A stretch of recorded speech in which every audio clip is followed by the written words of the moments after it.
volunteers. Good morning, Welcome to the Variety Pack. I'm Joanne Bungie. I chair the Community Education Council, which is proud to bring you the bucket courses. If you will take a moment and silence your cell phone, and our room is wired for T-coil, so if you have hearing aids that accommodate T-coil, you can turn that on as well. This is a very special day. This is Veterans Day. I can remember we used to call it Armistice Day, but most of you do too. But it's Veterans Day to honor all of our men and women who are veterans and serving in our military. And I would like to recognize them by asking them to stand up and we can give them our applause and appreciation. Please stand, veterans.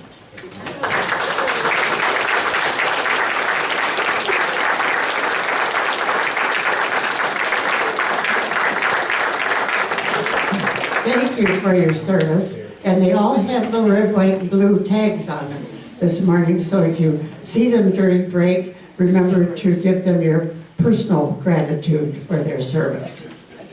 As long as I have known about a fortnightly group, I have envied the men who belong to it. As George told you last week, it is comprised of half college people and half community people. And they meet every fortnight and read a paper to each other on interesting topics.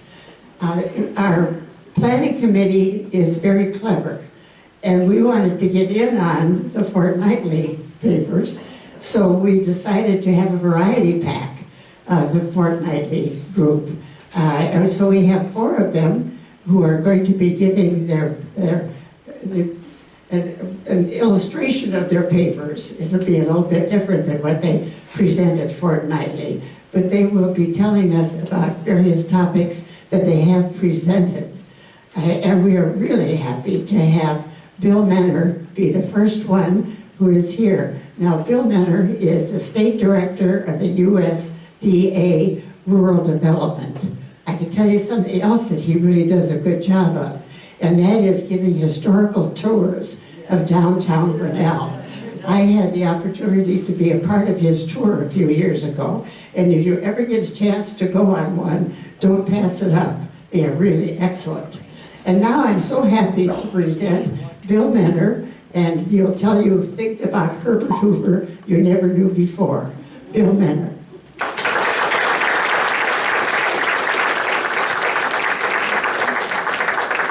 Oh, good morning, everyone. It's a pleasure to be here and to see many of you and some fortnightly colleagues. And I've been a fortnightly member since 2005.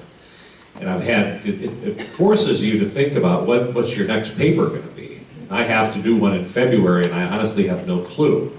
I've done, my first paper was on Louis Sullivan and the Jewel Box Bank, and that was the impetus for the book that they still have for sale for some fabulous price at the bookstore. And I've done papers on Red Barber and Berenice Abbott, the photographer, but the Herbert Hoover book story was an interesting one. So I'm really pleased to share it with you. You know, full disclosure, I'm a Democrat. I'm an appointee of the President of the United States. Herbert Hoover was a proud Republican. But I'll tell you, I learned a lot about him. This paper was enlightening, and I'm proud to be a resident of the state where he was born. So let me tell you a little bit about Herbert Hoover and the return of the exile. When I started my tenure at the U.S. Department of Agriculture, it was the summer of 2009. My agency, USDA Rural Development, as well as many others across the federal government, were trying to spend some of the $832 billion that Congress committed to the American Recovery and Rehabilitation Act, which you might remember as the stimulus program. With the nation on the brink of economic catastrophe, the dollars were split between tax relief, infrastructure, and direct aid to states, and much, much more. As I went around the state that summer promoting the billions of dollars that USDA Rural Development had available, there was the real specter of another Great Depression. there was great concern. The president himself, before he was inaugurated, met with his advisors and President Bush's outgoing advisors. He realized everything that he had envisioned for his first term was in doubt. This collapse was so imminent that everything had to change. He learned many of the issues on which he had run were now afterthoughts. He had to deal with this economic collapse that could impact the entire globe, the extent of which was largely guarded from the general public. I didn't hear the story until 3 years later about that meeting with the economic advisors in mid-November of 2008. At that time, there were many parallels drawn to the original Great Depression and the inauguration of Franklin D. Roosevelt in 1933. And of course, there were stories back in 2008 of the native Iowan Herbert Hoover. And I know I'm going to say Hoover Fever at some point in time. The Republican incumbent who was defeated by FDR. Although the 1929 market crash and the ensuing depression came fewer than 8 months into his term, Herbert Hoover got all the blame. And at the time, he was the most reviled person in America.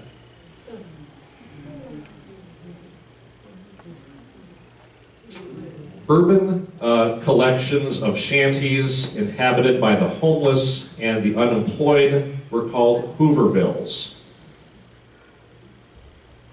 And there was what was known as the Hoover flag, which was the pockets being turned out. And even U.S. News and World Reports referred to him as President Reject. Hoover wasn't just defeated on election night 1932, he lost in a landslide. And that came just 4 years after he won with 58% of the vote against Democrat Al Smith. He knew it was coming. Weeks earlier, he had told an acquaintance, "We are opposed by 6 million unemployed, 10,000 bonus marchers, and 10-cent corn. Is there any wonder that the prospects are dark?" And later he reflected, "Democracy is a harsh employer." And off he went into his own personal purgatory, but he would get redemption. Herbert Hoover was born in 1874 in West Branch, Iowa, a town that his Quaker family helped to settle. There, Hoover saw his parents and other family members in leadership roles, which instilled in him the desire to lead and succeed. At the same time, he was influenced greatly by the Quaker belief in the equality of all people, regardless of race, gender, or creed. And that would be a factor in his later role in Europe, following both world wars. I was mentioning to Art before the talk that I actually visited West Branch for the first time on the previous federal holiday this year. I was at the day off on Columbus Day, and I said, if I'm going to do this paper, I better get to West Branch, because I've never been there, which I'm ashamed to say. And what a spectacular place, not the town of West Branch, but the Hoover Museum. And on the left is the little house where Hoover was born. And if you think back to Grant Wood's remarkable portrayal of the Grant Wood birthplace, there is that little house. And there's the street on which he grew up.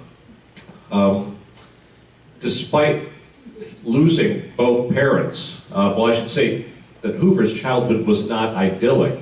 His father died of a heart attack when he was just 6.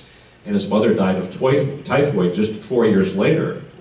And after living with various family members in West Branch for a while after his mother's death, Hoover was sent at the age of 11 to live with an uncle in Oregon. His experiences as an orphan, though, left a lasting impression on him, and that prompted a lifelong commitment to children's causes. But despite losing his parents and being an orphan, he was fortunate when he made that trip to Oregon. That uncle who took him in was a doctor and an entrepreneur. He made sure that young Bert went to school. He hired him as an office boy, taught him how to type and do basic accounting, and allowed him to attend business school at night. Not bad. And all that got him into Stanford in 1891. He was part of the pioneer freshman class, the college's first class to go from beginning to end as Stanford students. Let's see if I can point to him here using the, there he is right up there. So anyway, 555 students were part of that original class at Stanford to go from freshman year all the way through their senior year and graduation. Hoover majored in geology, worked in many jobs while in school, including summer stints with the U.S. Geological Survey. After graduation, he was working in mines, 10 hours a day, 7 days a week, $1.25 an hour.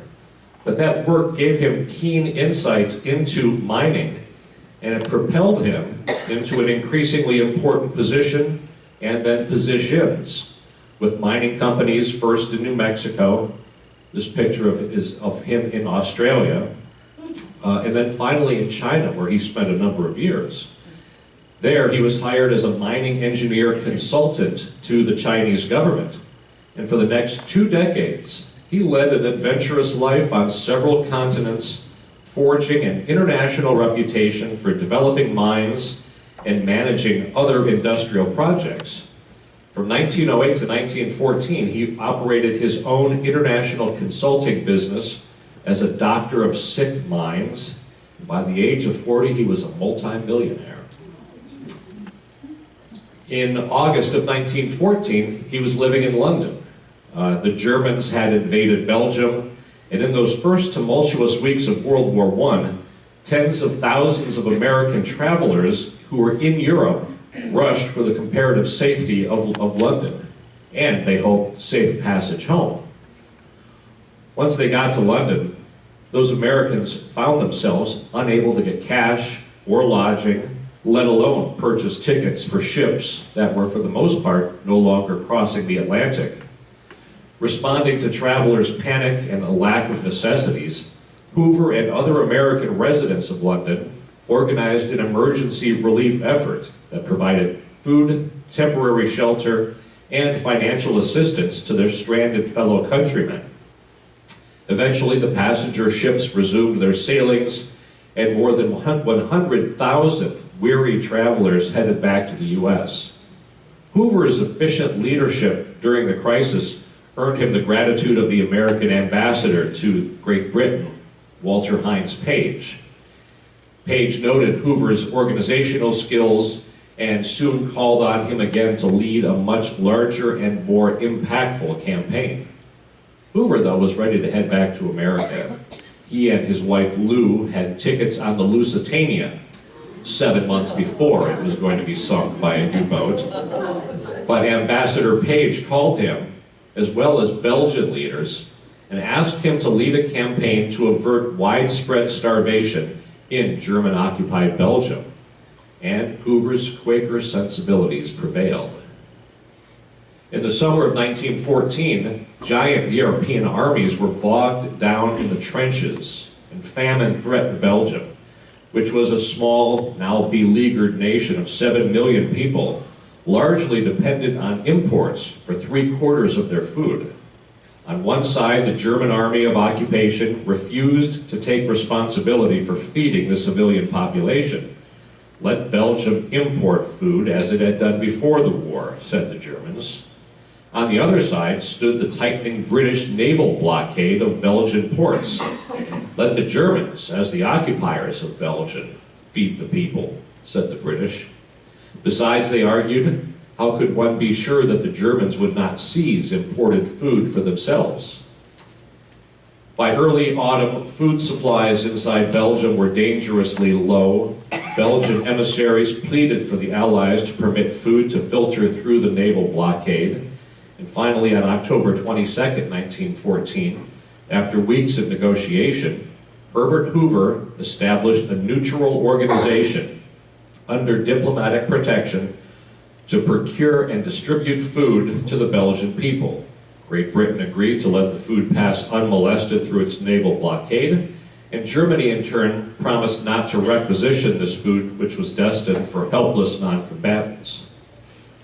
Hoover launched a 3-year campaign that ultimately generated $1 billion to feed and clothe Belgians under the auspices of a new organization that was called the Committee for the Relief of Belgium, or the CRB. The task was daunting. Hoover had to prove that both the Allies and the Germans had to prove to both the Allies and the Germans that the organization was neutral. It had to overcome the blockade, sidestep allegations at home that he, Hoover, was aiding and abetting the enemy. He had to worry about production and processing and transportation and distribution. He had to navigate internal politics within Belgium, and he handled it all with the meticulous organizational skills and efficiency of an engineer. And Hoover's name became recognized on both continents for his efforts. Millions of lives were dependent upon his efforts.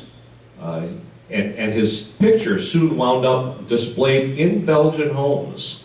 And the Hoover lunch, which was white bread and thick vegetable soup, became a staple of Belgian schoolchildren. In 1917, when the U.S. entered World War I, Hoover's title was changed, but the goal remained the same. He was appointed by President Woodrow Wilson to be the administrator of the new U.S. Food Administration.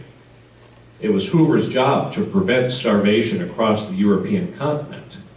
And it was his own personal goal to do it without rations and other mandates, relying instead on increased production, reduced consumption, and voluntary cooperation.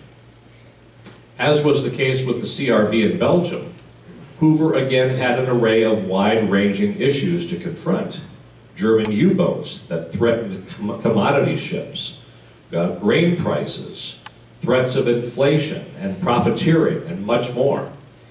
Hoover convinced Americans to reduce wheat consumption, start backyard gardens, substitute fish and vegetables at dinner, reducing overconsumption as well as kitchen waste. His office came up with lots of gimmicks and slogans. There were Hoover home cards that featured reminders such as save fuel, use wood when you can.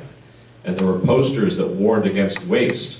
Do not help the Hun at mealtime, one of them read. You know, there was a controversy recently when the U.S. Department of Agriculture endorsed the idea of Meatless Mondays. There was more than just Meatless Mondays back in World War I and in World War II. You know, wheatless and meatless and porkless, and boy, this was all Hoover, you know, trying to get Americans to be conscious of their consumption, because so much of what we were producing was going to other countries to make sure that there was not widespread starvation. The impact on folks in Europe, and these are Belgian children, was obvious. He hit a PR grand slam with the legendary phrase, "Food will win the war."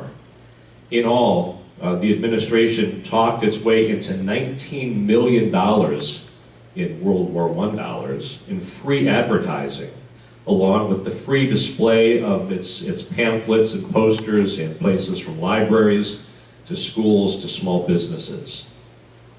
In this Belgian campaign, the administrative costs of operation were 0.4%.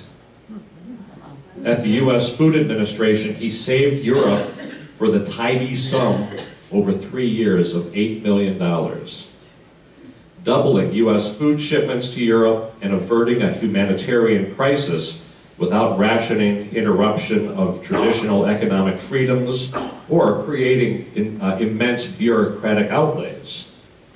So after the war, misery and hunger settled over Europe.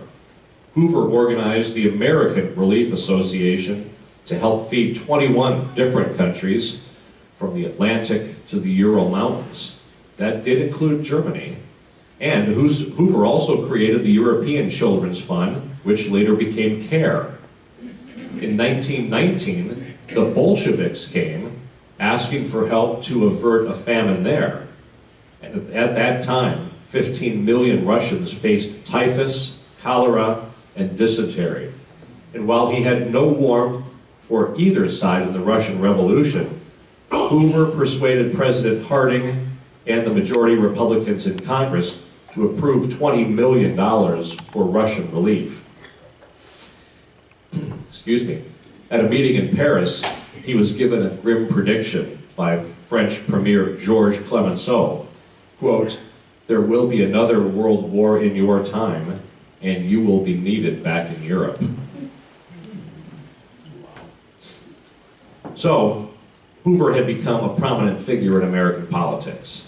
He was closely aligned with Teddy Roosevelt and other progressives, though his fondness for Woodrow Wilson was undeniable. And while Democrats dreamed of luring Hoover into their fold, he was, at his core, a Republican. But his name was hardly mentioned at all among potential candidates when the Republican bosses picked Warren G. Harding in a smoke-filled back room in Chicago in the summer of 1920. Hoover did take President Harding up on his offer of the post of Commerce Secretary. That's his Commerce Secretary shot, exacting a promise from Harding that he would have a hand in all economic policy making. Hoover would remain at Commerce for 7 years under 2 presidents. In that role, he would modernize and expand Commerce, as well as oversee the infant industries of radio, television, and air travel.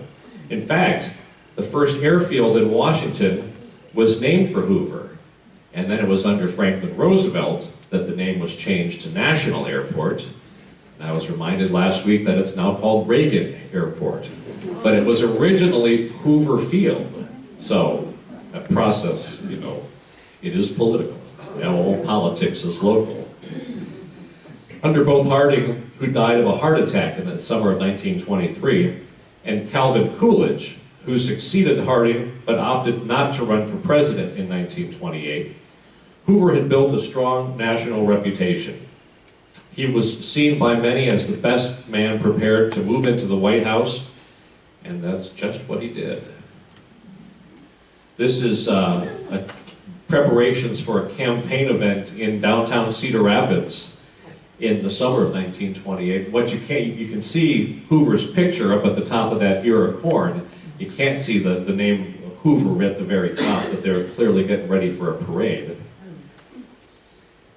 It's difficult to look back at Hoover's accomplishments professionally, directing food aid during and after World War I, leading the Commerce Department under Harding and Coolidge, serving as a broader voice for individualism, philanthropy, and public service, and not understand why the American electorate in 1928 was so enamored with him. He was the perfect choice. His name was everywhere. Everyone knew who Herbert Hoover was, and he was one of the most popular men in America. But he was an introvert. He was brusque with people. He had strongly resisted the idea of direct payments to the unemployed in Belgium, emphasizing instead the need for individuals to fend for themselves, or the need for private philanthropy to fill in any gaps. He did not like to play politics or promote himself. In fact, he had never run for any elective office in his life. Pressing the flesh was a foreign and somewhat distasteful concept to him. The presidency did afford Hoover opportunities, though, to address issues that he found critically important. As an orphan, he felt the need to protect children, especially those in need. The Children's Charter, which had grown out of a White House conference on the health and protection of children convened by Hoover in 1930, included what was called the Child's Bill of Rights. The charter, this is a photo from the museum in West Branch, was extremely progressive for its time, and it consisted of 19 rights of the children of America. For example, for every child, a school which is safe from hazards, sanitary, properly equipped, lighted, and ventilated. For every child who is in conflict with society, the right to be dealt with intelligently as society's charge, not society's outcast. For every child, the right to grow up in a family with an adequate standard of living and the security of a stable income as the surest safeguard against social handicaps. A child has the right, the ideal to which we should strive is that there should be no child in America that has not been born under proper conditions, that does not live in hygienic surroundings, that ever suffers from undernourishment, that does not have prompt and efficient medical attention and inspection, that does not receive primary instruction in the elements of hygiene and good health, that has not had the complete birthright of a sound mind in a sound body, and that has not had the encouragement to express in the fullest measure the spirit within which is the final endowment of every human being. That's just remarkable. This is 1930. Wow. I read an article, a New York Times op-ed piece last week from 1996, talking about a Clinton administration initiative toward children's health. And there was a reference back to Hoover. 2 weeks ago, I was in Marshalltown with Secretary Vilsack at a meeting of what's called the Rural Impact, which is an approach to addressing child poverty. And the Secretary meeting with school and nonprofit and MICA folks in Marshalltown, talking about how do you address poverty in families with children, and how do you help lift those children up. We could look to Herbert Hoover for a great model. Again, he wanted a lot of that lifting to be done by the parents themselves, but he still valued children. And this is a remarkable legacy of his 4 years in the White House. Whatever the shortcomings of Hoover's tenure as president, there's little doubt he felt deeply about the plight of America's children. He helped draft the charter himself. His own penciled notes are there on the society's obligations to children. Again, adequate care at maternity, frequent medical inspection, A, by a family doctor, B, by a school or a community clinic, rigid inspection and control of food and water against infection, special education for the handicapped. Hoover's efforts in dealing with the Depression, however, were much less effective. He had raised concerns about the economy and the stock market with both Harding and Coolidge, and that the crash of '29 came only months into his administration was not a reflection on him or his priorities, but the response to it was keenly Hoover's, both good and the bad. There was no doubt that the campaign of 1932 was going to focus on the Depression. The phrase, "it's the economy, stupid," was 60 years in the future, but Franklin Roosevelt and the Democrats had both barrels focused directly on Hoover, the Depression, and the administration's inability, and in some cases unwillingness, to resurrect the economy, its banking and finance system, and the lives of millions who had been thrust into poverty. FDR had little good to say about Hoover, either during the campaign, in the period between Election Day and the inauguration, or during his 12 years in the White House, or ever. In fact, it's fair to say that after he left the White House, Hoover had been banished. While he had a lot to offer, especially as it related to administrative organization, food distribution logistics, philanthropy, conservation, children's issues, Hoover never got the chance.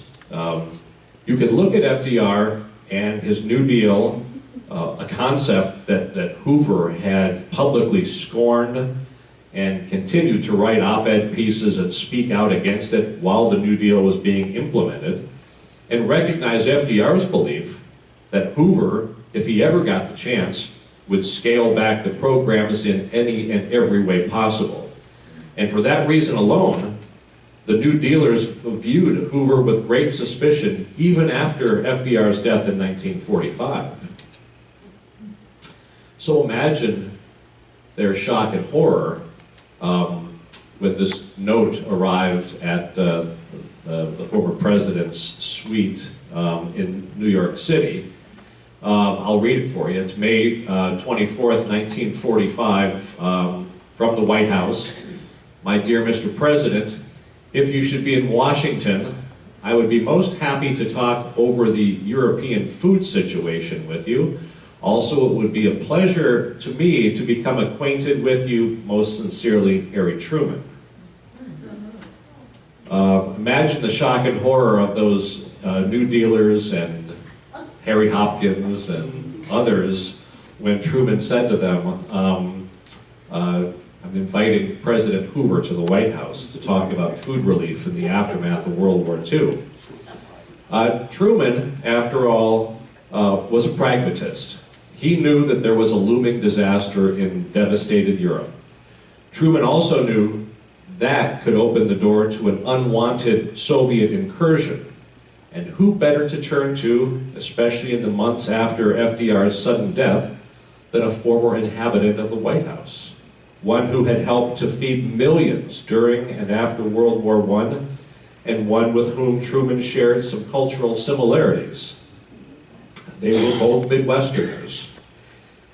They were the first and second presidents born west of the Mississippi River. They had both experienced difficult childhoods, and they both had the experience in the highest office in the land. And at that moment, there was just one president and one ex-president. That was the extent of the President's Club. Now, just take a second now to tell you that the genesis for this paper was the book called The President's Club, which came out a few years ago, which talked about those relationships between presidents and ex-presidents, and the fact that that club is pretty small. And the idea that there are opportunities. I mean, if you're Barack Obama and you're having a bad day, nobody else in the world knows what you're going through, you know, other than H.W. and W. and Jimmy Carter, there's Bill Clinton. There's a limited repertoire of folks to whom you can turn. But the book, The President's Club, was just an amazing look at these relationships. And if you're interested at all in presidential personalities and interactions, it was a lot of fun. And I know it's here at this library because I read it here. But in fact, the President's Club had its genesis with these two guys. Hoover was not surprised when he got that letter from President Truman. He had been active in the news media, writing op-eds and giving interviews, suggesting that the Army was the most effective institution for the quick delivery of massive amounts of food. Plus, his people were talking to Truman's people about a possible Hoover role in some sort of a post-war famine relief effort. So when that meeting finally took place on May 28, 1945, Hoover spent much of the meeting outlining in great detail, as was his wont, the challenges, not the least of which was the fact that the harvest was still 3 months away. Hoover predicted it would take 1 million tons of wheat per month to prevent a disaster. He also noted that the stakes were high and went far beyond humanitarian. There were political implications, obviously. Quote, bare subsistence meant hunger, and hunger meant communism. So began a great partnership that evolved into a great friendship, the Democrat from Missouri and the Republican from Iowa. The European harvest that fall was a disaster. Too many farmers and farm chemicals had been diverted for the war effort. There were floods in Holland, food riots in Hamburg, looting in Sicily, drought in Africa, and even a poor wheat harvest in Canada. And by January 1946, Truman wondered how things could get even worse. The British were pleading for U.S. food aid, but Agriculture Secretary Clinton Anderson told Truman that U.S. wheat crops were insufficient to meet domestic needs and foreign commitments. So working through Anderson, Hoover convinced Truman to follow his old 1917 blueprint. Restrict whiskey and grain alcohol production, limit the use of grain to feed livestock, use less wheat in bread making, which leads to a gray loaf of bread, and ask the American people to voluntarily pitch in. The president reminded the country that 100 million lives were at stake. This is the President Hoover on a trip to Poland with a group of Polish children who are getting food thanks to his efforts.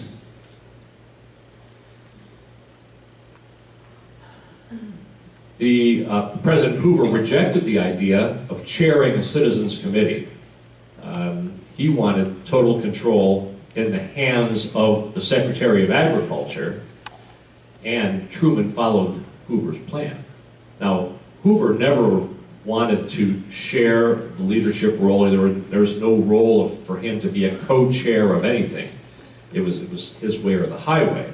But he did believe that the Secretary of Agriculture versus the Secretary of Defense was best positioned to deal with these international food issues. And President Truman, listened to the generals and looked at Hoover and basically went with Hoover's advice. At Truman's request, Hoover hit the road as the face of the administration's food relief efforts.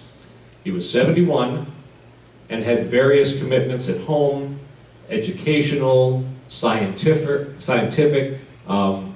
There's the Hoover Institute at Stanford is still widely renowned. He was involved in charity. He was the chairman and CEO of boys clubs, but he knew what was at stake, and he knew he was the only one for the job. And about that same time was when Winston Churchill gave the famous Iron Curtain speech in Fulton, Missouri, and the political implications of Hoover's mission became clear to all. And I'm going to stop there. Who was Secretary of Agriculture at that time? Clinton Anderson, who had replaced Henry A. Wallace. So the question was, who was the Secretary of Agriculture at that time? Clinton Anderson. Henry A. Wallace had been Roosevelt's Secretary of Agriculture for a number of years, but Clinton Anderson. And with the excitement of what happens with the Iron Curtain looming, we're going to take a short break. I'm happy to answer questions, and then we'll get into the home stretch of Hoover's impact and hear some more about his legacy. So thanks very much, and we'll be back in a few. Thank you for taking your seats, ladies and gentlemen. We're ready now for the second half of Bill Menner's class on Herbert Hoover. Bill? Thank you very much. Hoover Fever. Yeah. It was, when I was a kid, there was an album of radio and TV bloopers, famous bloopers, and that was always the one that they played was, ladies and gentlemen, the President of the United States, Hoover Fever. Joanne reminded me and kindly let me have a couple of the DVDs of the project that was done through this organization, the Face-to-Face with Our Greatest Generation, which I was very pleased to have the chance to narrate. So again, thank you to our veterans for their service. And there will be an opportunity at the end here where Hoover was reflecting on his life as a public servant. That again dovetails with my own experience, as an appointee in this administration for the last 6 years. So, and again, it's nice to be before this. I don't know that I've ever done this before. Seed talks, yes. Bucket course, no, because I have nothing to teach about. Now bring my wife back, and then she can tell you all you want to know about politics.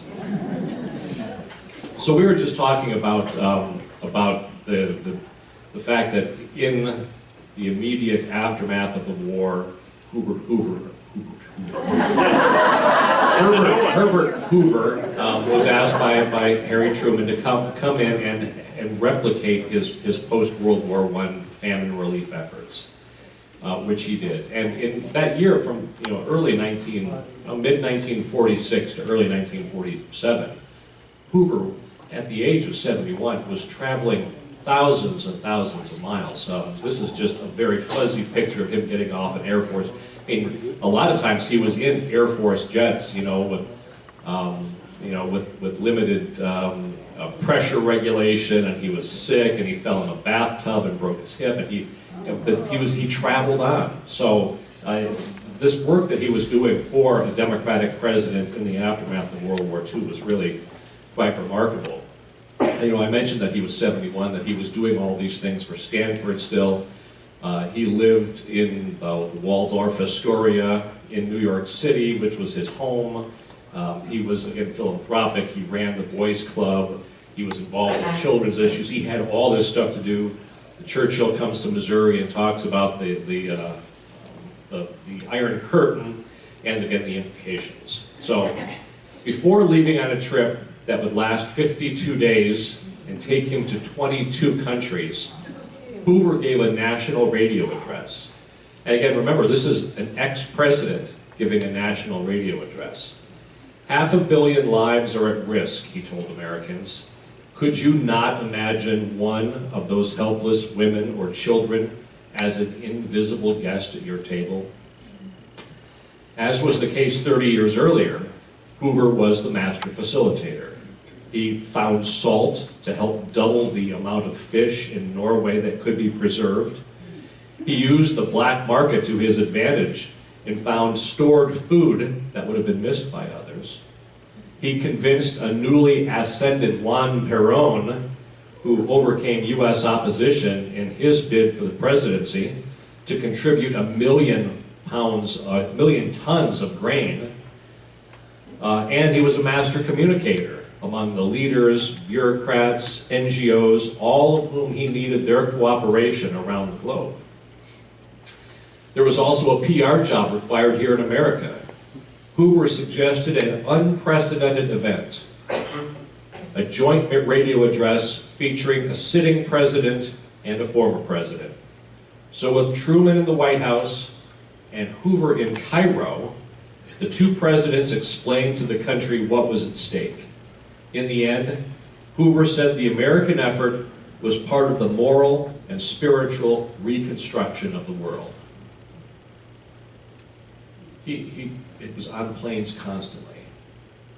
I wanted to share this one. This I found was looking at some notes this morning from the Truman Library in Independence, Missouri. And they had the transcripts of some meetings in the Oval Office between Hoover and Truman and Clinton Anderson and a few others. And you'll see here, this is a comment from President Hoover to President Truman. Mr. President, the inevitable aftermath of war is famine. And with famine, civilization itself is jeopardized. The last great reservoir from which starvation can be halted is in the United States. There is thrust upon us one of the greatest obligations of these troubled years. It is my belief that the American people will respond again as they did after the last war, and we cannot fail. So, we have these conversations today. What's the role of America going to be in protecting the world and feeding the world and safeguarding those who need us most? And there's Herbert Hoover, as eloquently as anyone, laying out that comment off the top of his head, sitting at the Oval Office that he used to, call his own. He got around, and here he is with Gandhi talking about his work. In a little less than a year, Hoover succeeded in generating 5.5 million tons of food for European relief efforts.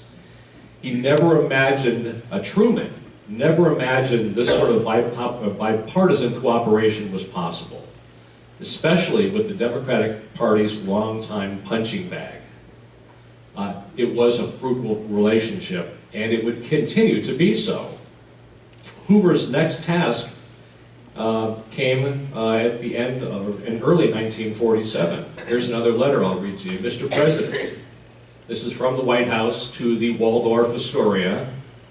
Last year, you made a trip around the world at my request to report on food needs at a time of critical shortage. The result was most helpful in meeting the acute problems which confronted us. World conditions this year, not nearly as threatening. A serious situation in food still exists in certain areas. In Europe, occupied direct responsibility, I believe, a food survey by you, the recent merger of the US zone in Germany with the British zone for economic purposes. I want to ask you to undertake this mission. So I misplaced the slide. This was the beginning of the 1947, the second wave of food relief.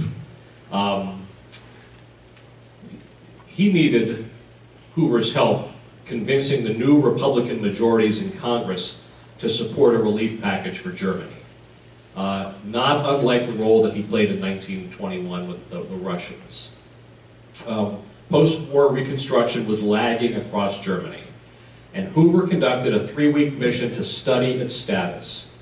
That study convinced a skeptical Hoover that the Germans needed help desperately. Those who wanted Germany to remain in some pastoral state, he said, were mistaken. He wrote that to Truman. The productivity of Europe cannot be restored without the restoration of Germany as a contributor to that productivity. So, again, Republican majorities in both the House and the Senate, a Democratic president, and that Democratic president needs the Republicans in Congress to support this food aid to the enemy they just vanquished. Hoover's reports on the German condition were not enough.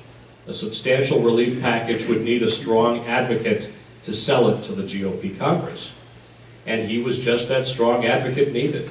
His lobbying and almost daily testimony before the House and Senate committees would ultimately succeed in paving the way for the Marshall Plan, which provided some $13 billion in aid to 16 European countries between 1947 and 1951. To say Truman was in Hoover's debt was an understatement, and the president did all he could to show his gratitude. For example, Truman restored Hoover's name to the Nevada Dam that had been rechristened Boulder Dam by FDR. Hoover Dam, Boulder Dam, now back to Hoover Dam. He offered Hoover the use of the presidential retreat in Key West and invited Hoover to White House receptions. But the two men had one more big project before them, one that would reshape the presidency for generations to come.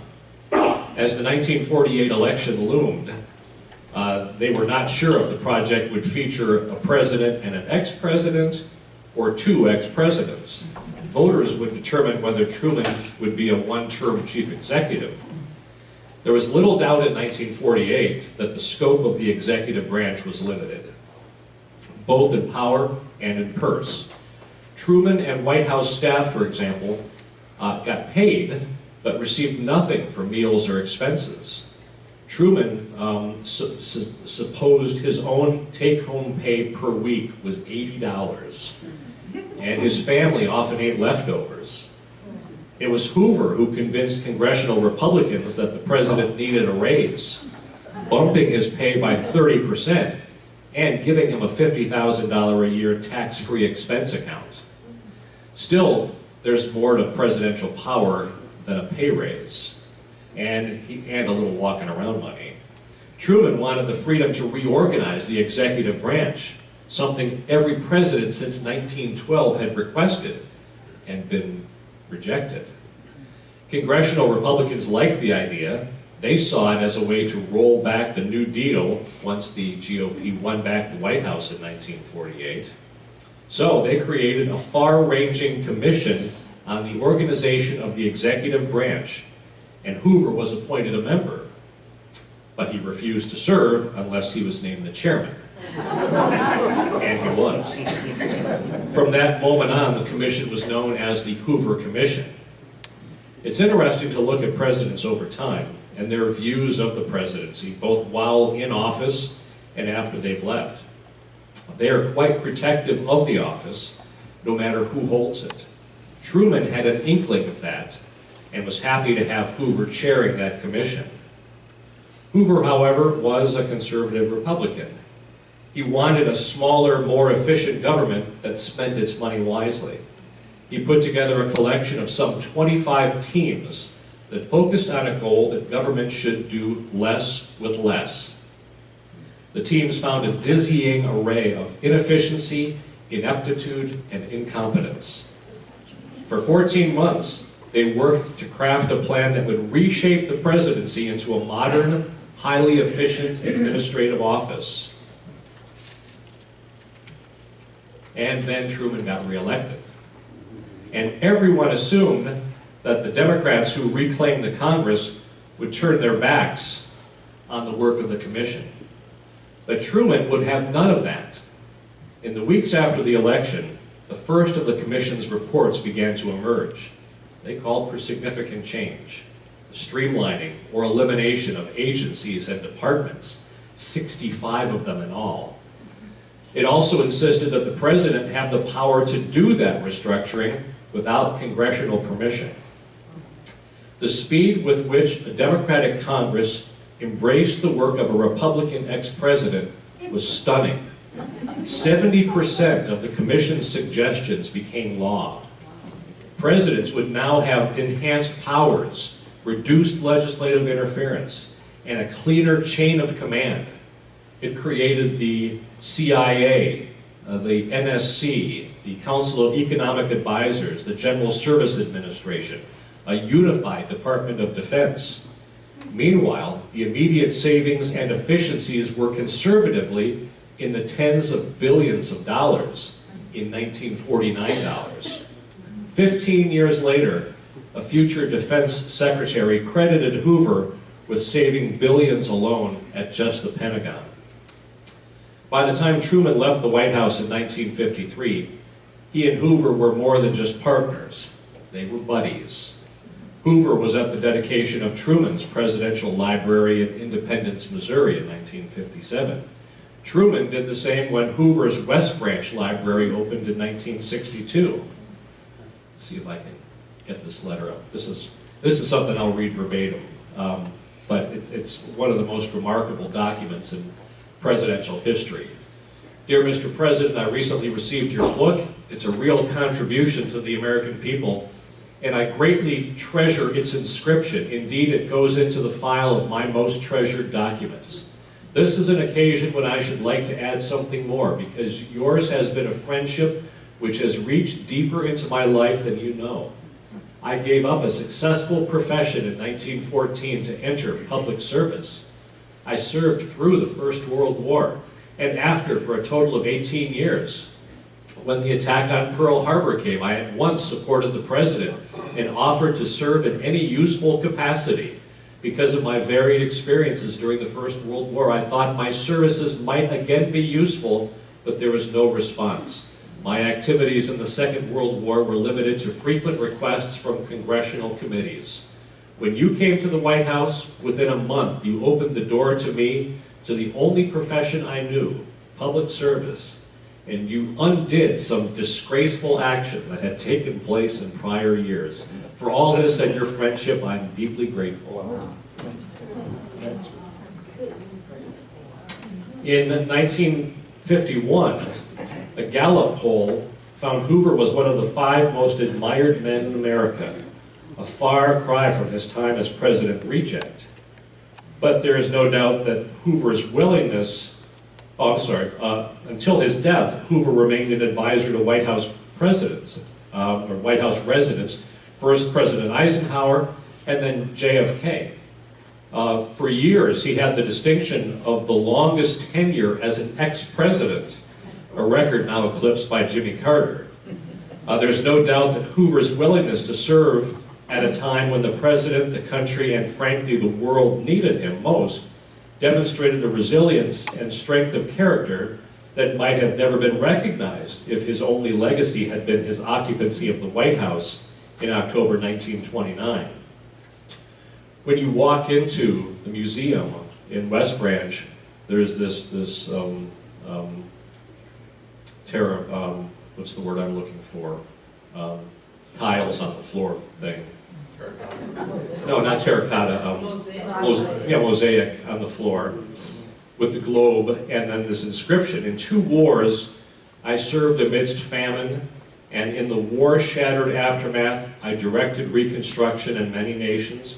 Uppermost in the minds of plain people everywhere was that war should cease and peace would come to the world.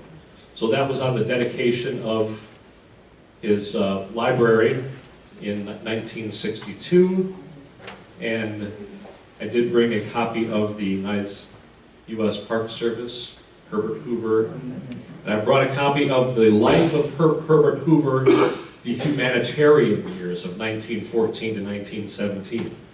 Oh, what a remarkable guy. And I'm happy to have shared this with you.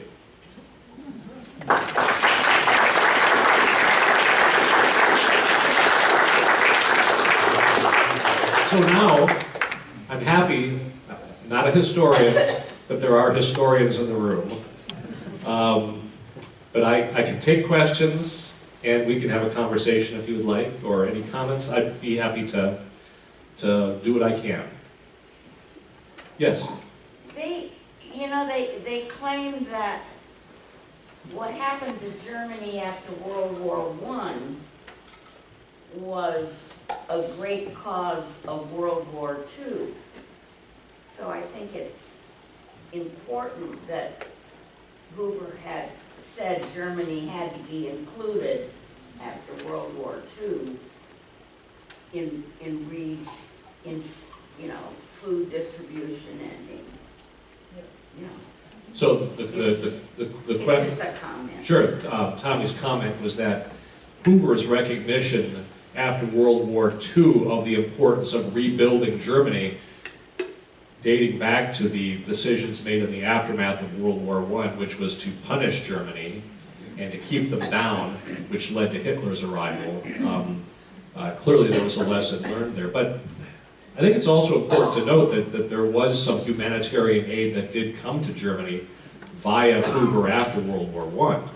So he was not, he was not one of those saying, no, they get nothing. But the lessons were obvious. Yes? Can you tell us a little bit more about Hoover's influence on the Marshall Plan? Stan's question was, what can I tell you about the influence of Hoover on the Marshall Plan? And the short answer is not much, other than because he had been in 62 countries for a year and flown 1 million miles. He had that first-hand knowledge of what was going on the ground in countries both east and west. So I can only imagine that George C. Marshall was sitting there listening to these stories and listening to these experiences and seeing those pictures of Hoover with children and saying, we've got to do something. It's interesting, I just saw the movie Bridge of Spies recently, and thinking about the divisions in Berlin and how the Allies chose to, divide, Germany up. There were at the same time as there were political implications, there are these humanitarian impacts as well, and I think Hoover greatly understood the humanitarian side. Yes? Bill, I'm not remembering the exact years of the Berlin Airlift, and I'm wondering if that was part of Hoover's post-World War II relief effort. 60, 61. Later. Is that after the wall went up that the Soviets were trying to squeeze them? Okay. The question was, what year was the airlift, the Berlin Airlift? 61. Again, the wall went up in 62, but that was all, again, West Berlin was this tiny island in the middle of East Germany, and the Soviets thought they could, squeeze it until it was part of East Germany, and they did not succeed because of the Berlin Airlift, which is separate from the Marshall Plan, which airlifted food and provisions into.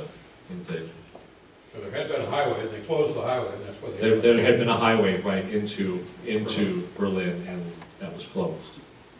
I was in Berlin this summer, and so it was very interesting. Yeah, George. Bill, I'd like to propel you into your current job. Does USDA, are there plans for food relief occasionally discussed, or is there food relief going on that's USDA sponsored? George's question is there a USDA role for food relief that we currently undertake or could undertake? And you know, the Department of Agriculture is a massive ocean liner of a department. Everything from farm programs and crop subsidies to food stamps to the U.S. Forest Service to my tiny little spot on the Lido deck, which is rural development and research. I mean, USDA is a massive department. Clearly, we provide food aid to low-income individuals through the SNAP program, food stamps and supplemental nutrition assistance program. We do provide, through other partner agencies, we can provide, through the Foreign Ag Service, for example, transfers to other countries. I don't think USDA is actually the department that implements those food aid distributions. It's probably State Department or some other, international group. But there is a Foreign Ag Service that more, I think, than anything, has something to do with teaching folks in other countries, effective agricultural practices and nutrition in some case. If my boss were here, I'm sure he could give you a very eloquent discussion of what we do. My focus is on my 99 counties and things that we do at USDA Rural Development to help small towns. But I will say that, for example, I mentioned my meeting in Marshalltown with Micah and the Secretary on children's hunger and children's poverty. It's as applicable to folks in other countries, and when I get together with colleagues from across the country, and sometimes international groups are brought in, there's a lot of sharing of best practices that goes on. How is it that you make more robust rural communities where folks are given the opportunity to thrive and live happy, safe, successful lives, even though they're in a small town? And whether I'm talking with someone from Illinois or Indonesia, there are similarities between the things that we do. Yes, Monty? Was Hoover ever recognized by the other countries that he helped? Was he ever given awards or? The question is, was Hoover ever recognized by other countries for all that he did? And the answer is absolutely. The museum is full of the artifacts, in fact, letters from children that are mounted that thank him for his efforts. There's a large statue of Isis on the grounds of the museum that was presented by Belgium, I think. Honestly, the recognition he got from the countries and the people that he served far surpassed any recognition he got here in America. He was the recipient of the Iowa Award, which is the highest honor that an Iowan can get. He may have been the first one to get it. Harry Hopkins has received it as well. But I just don't know that he got or gets the credit for everything that he did outside of that 1929 to 1933 time in the White House. Yes, Beth? Me? Yes. What do you suppose Hoover's take might be on the emerging world economy concept that we're beginning to see? For instance, the emergence of Brazil as in Hoover's day, that would have been unheard of.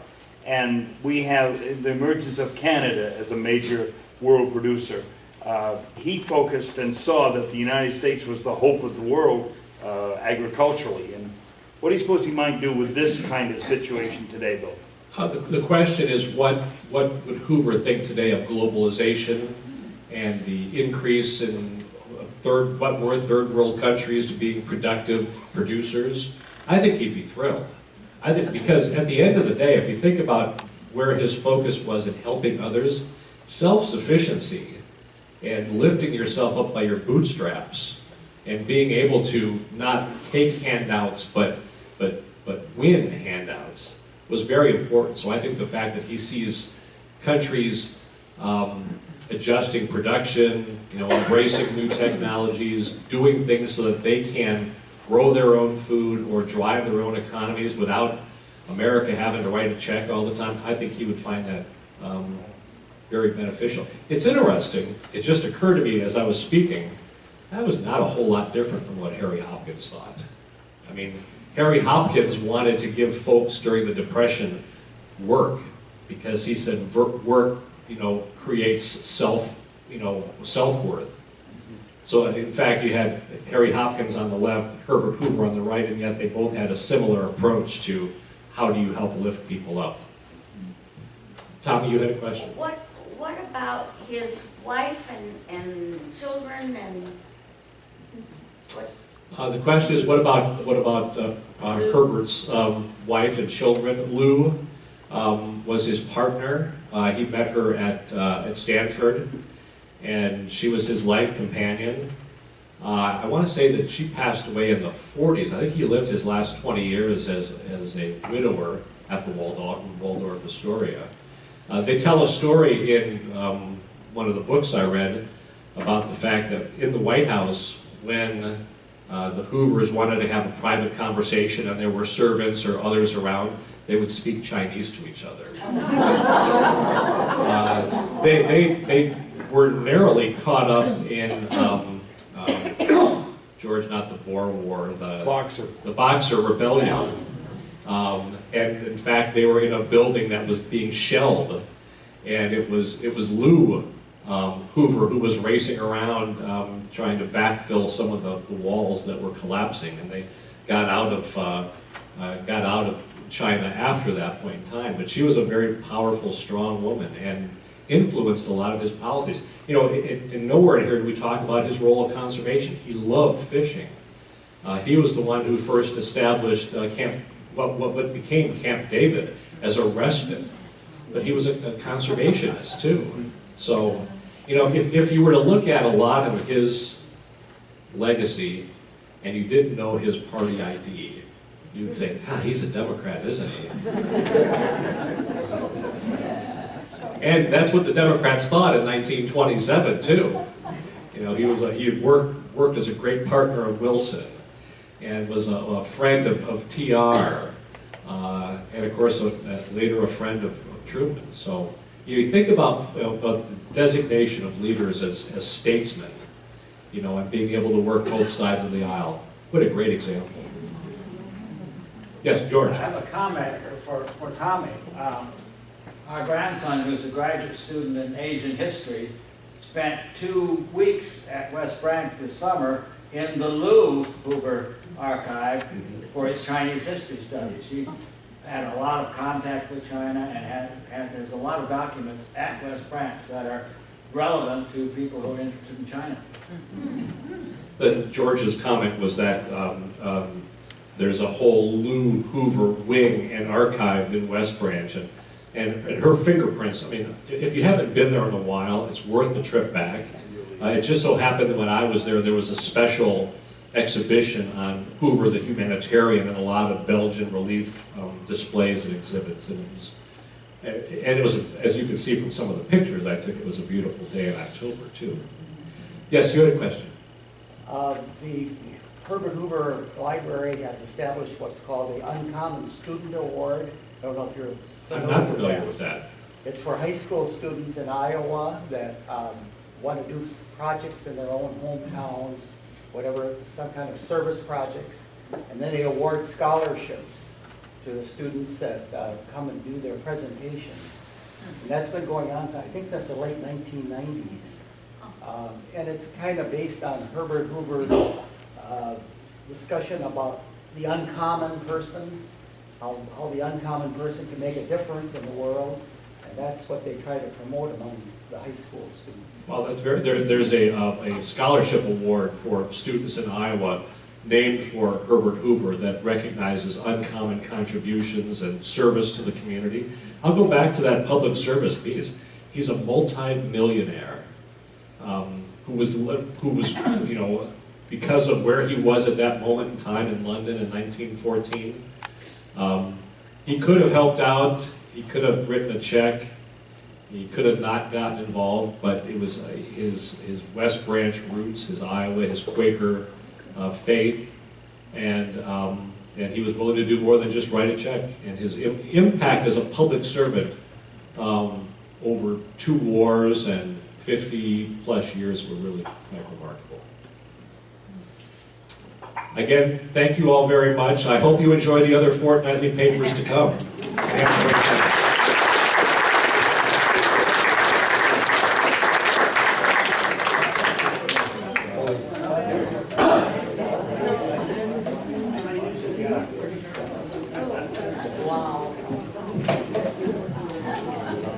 Is this on there? I'm very happy to learn some wonderful things about Herbert Hoover. We have here a little certificate in our little bucket, thanking you very much for enlightening us by one of our statesmen of the past. Thank you much, and I hope we see you again. Thank you. Thank you.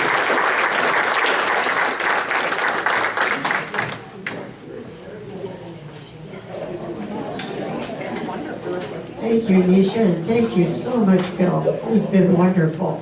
Appreciate all of you being here. Next week, we have Monty Rodinius talking about the organ. Now, you don't have to be a musician to appreciate what he's going to say about this magnificent instrument, so please come for that. I also want to tell you that those of you who are registered for Dan Week's class, I remember that he was absent one day because of illness, and he will be making up that class on December 9th, which is a week after the variety bucket course closes. So keep that on your calendar. So turn back your cell phones, turn them on, turn off your tea coil, and plan to come again next week. Thank you for coming.